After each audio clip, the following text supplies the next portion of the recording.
If they're pushing Europe aggressively for January and pushing South America aggressively, how much do you want to bet under the scenes they're pushing aggressively for one in North America too? Okay, now there's another interesting thing. You will be notified, more information will be shared with you on it once it actually happens, if it does.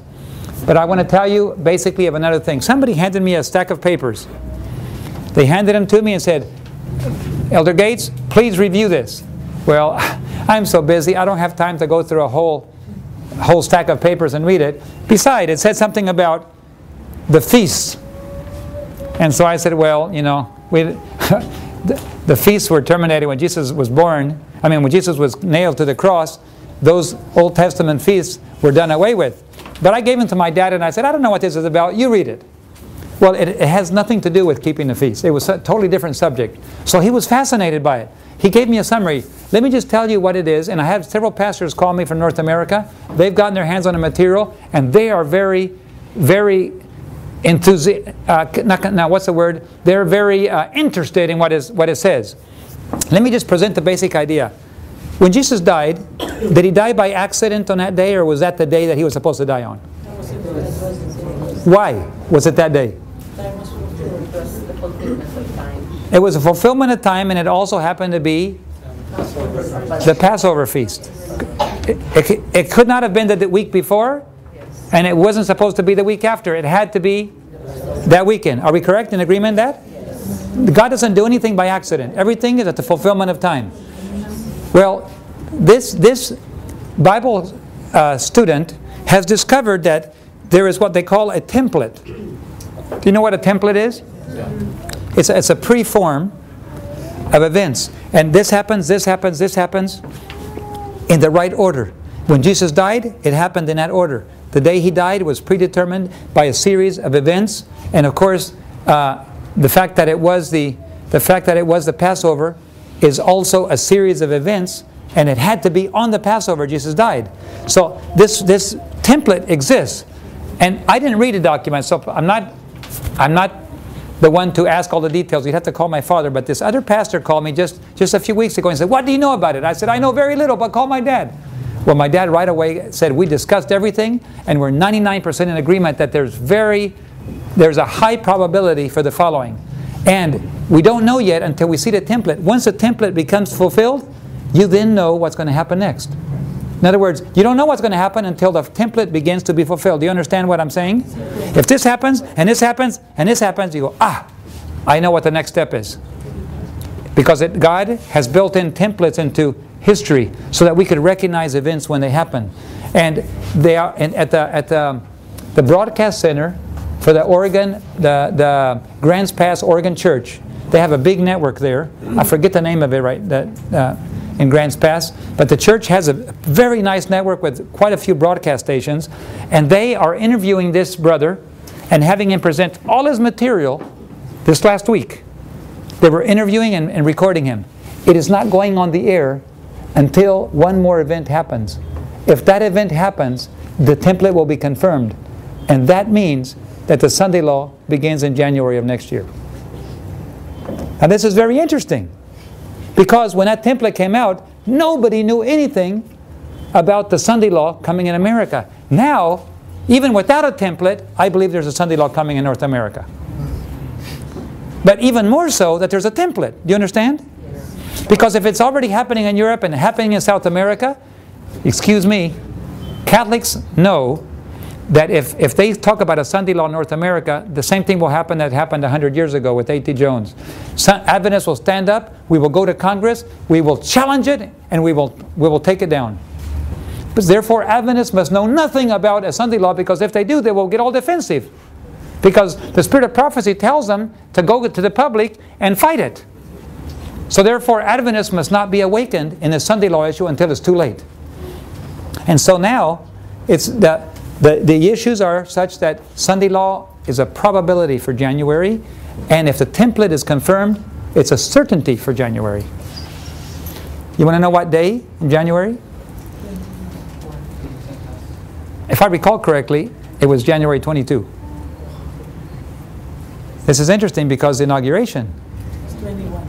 Yeah. So this is what Joe Biden and Powell were talking about. They're talking about a great crisis about to come on the country. Yeah, they will be tested. And you know what? I believe people recognize something's about to happen, and Adventists everywhere are saying, nothing is happening, nothing is happening. Whereas everybody else is saying, something is about to happen. Isn't Satan astute? Keep God's people asleep until it's too late. That's his strategy. Should we be asleep? Absolutely not. Aren't Seventh-day Adventists supposed to be the trumpet players on the Mount of Zion? If the enemy comes, who's supposed to sound the trumpet? And yet, God said, and I believe it was in Isaiah, it might be Ezekiel, I don't remember, but I just read it. It says, my shepherds are all dumb dogs. They don't know how to bark. That was in Israel's time. Could it be that we've forgotten how to bark? The world is looking to us. Seventh-day Adventists are looking to leaders, saying, what's happening? And we're telling them, not to worry, nothing is happening. At the very moment when we're coming right up to the crisis. Dumb dogs. How would you like to have a dog when the thief breaks in? The dog just wags his tail. And huh? Nice doggy, nice doggy. What's the use of having a dog? What's the use of Seventh-day Adventists standing on the Mount of Zion, looking at the horizon? We have all the spirit of prophecy to tell us what's happening. So therefore, forgive me for interrupting, but I think it's important information.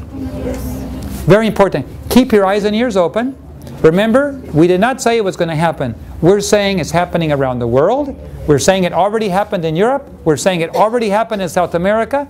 We're saying it's highly probable it's happening in North America. Please don't go around and say, David Gates said that Sunday law will happen on January 22. Did I say that? No. I'm saying there is a template that if confirmed, it would put it at that date. With template or no template, the evidence is that there's something happening in the world in January. So please, let's be at least awake. At least let's be awake. Now, what happens if there is a Sunday law in January? I say a national Sunday law because they would be approved by Congress for the whole nation. Do you realize this is the very last act in the drama?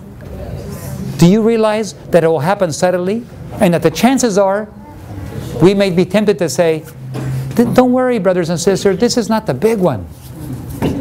This is a small one. It doesn't mean they're persecuting us yet. It's just a little family day that was voted. This is not the big Sunday law. And so, oh, I see. This is not the big one. Brothers and sisters, go back to sleep again. They'll let us know. You know what? We can't do that. Your soul is at stake. Once that Sunday law passes in North America, our work in the cities is finished, basically. Right now we should live outside the cities and work in the cities. But once that Sunday law happens, it's time to leave. The next thing that will happen will be God's judgments on the cities. And you don't want to be cut dead. Now, my personal opinion, if we pray, the Sunday law won't happen in January. My personal opinion is this network, the networks that we're putting up around the world, I believe that God will give us time to work a little longer if we pray.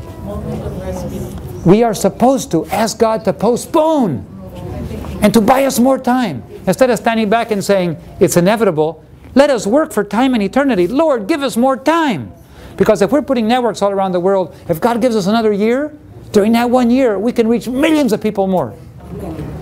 So, am I convinced it's going to happen in January? No.